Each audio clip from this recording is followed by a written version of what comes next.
سر ارسطو نے کہا تھا کہ جتنی نامعلوم اشیاء ہیں اس میں سے جو سب سے زیادہ نامعلوم شے ہے وہ وقت ہے.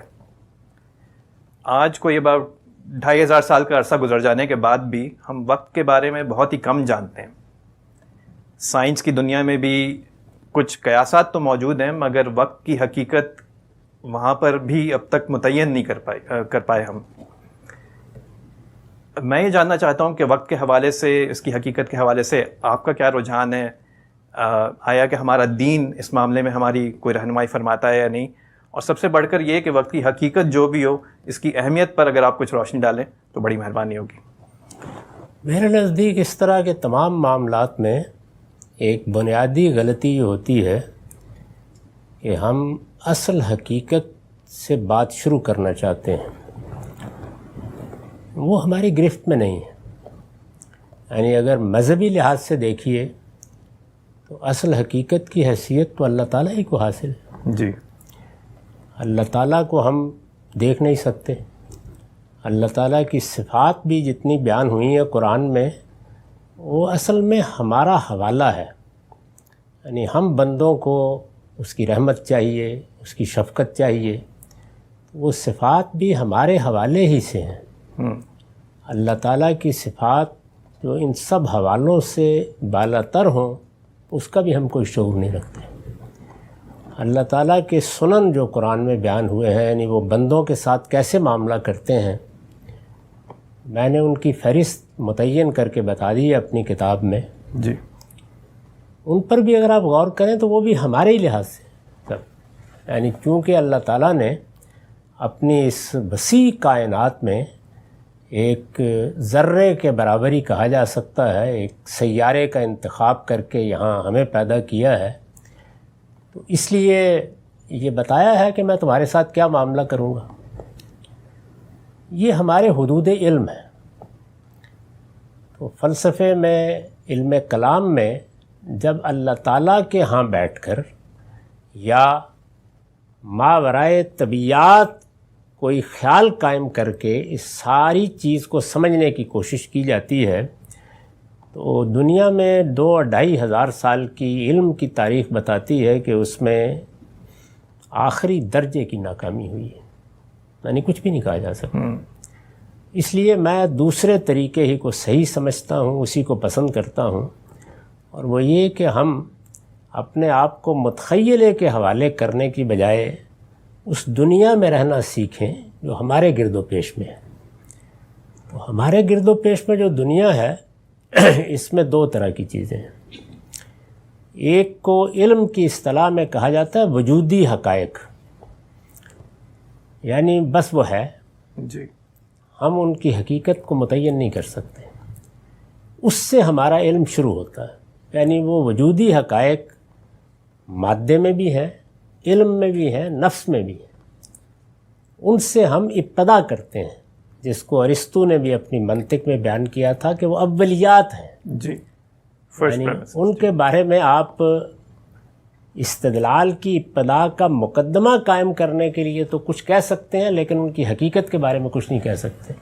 یہ آپ کے علم میں ہوگا کہ اس نے وعدہ کیا تھا کہ وہ اس پر بعد میں بات کرے گا، لیکن وہ وعدہ 2-2.5 ہزار سال میں کوئی بھی ایفا نہیں کر سکا. یہ ممکن بھی نہیں. تو یہ وجودی حقائق ہے، یعنی چیز موجود ہے، اس سے ہم ابتدا کرتے ہیں اپنے علم کی.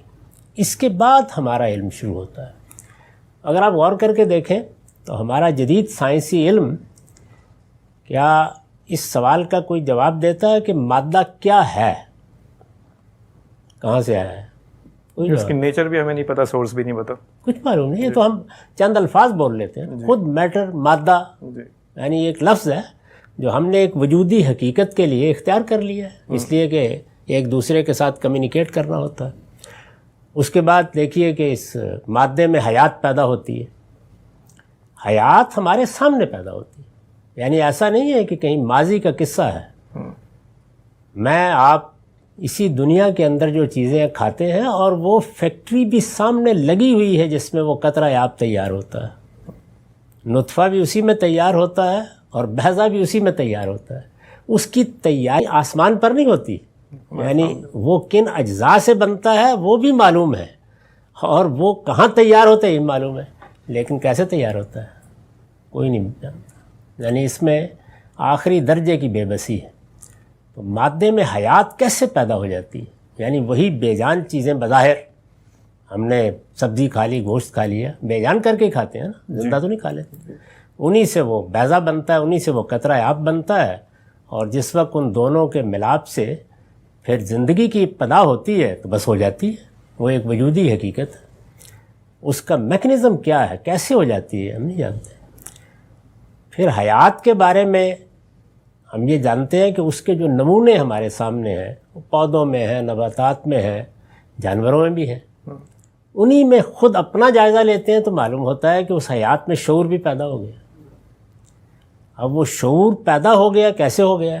یعنی وہ ہمارے گھر میں جس کتے سے ہم کھیلتے ہیں اور جو بلی آتی ہے اس میں کیوں نہیں پیدا ہوا؟ اگر عمر کے لحاظ سے دیکھیں اس دنیا میں جو ہمیں اب معلومات ہیں تو ہم سے کافی پرانے ہیں، نہیں پیدا ہوا. تو اس وجہ سے اگر آپ اس پہلو سے دیکھیں کہ مادہ، حیات اور شعور، تو بالکل بے بسی ہے اس میں. اسی کو اوپر چلے جائیں، یعنی یہ ذرا جہان صغیر ہے کہہ سکتے ہیں آپ، جہان کبیر میں چلے جائیں میکرو لیول پر، تو وہاں کیا ہے؟ وہاں مادہ ہے، مکان ہے اور زمان ہے، ٹائم، اسپیس اور میٹر. بیٹر تو ہے جی، یعنی وہ تو بکھرا ہوا ہے، لیکن اس کے ساتھ ایک اور چیز بھی ہے. یعنی اب ہم نے کوشش کی کہ اچھا بگ بینگ سے ہم ابتدا کر کے دیکھ لیں، لیکن کر لیں ابتدا تو اس میں یہ سوال پیدا ہوگا نا کہ یہ جو مکان جس میں پھر یہ انفجار ہوا ہے اور یہ اتنی عظیم کائنات وجود میں آ گئی ہے، تو اسپیس ہے نا. جی بالکل. یہ کیا ہے؟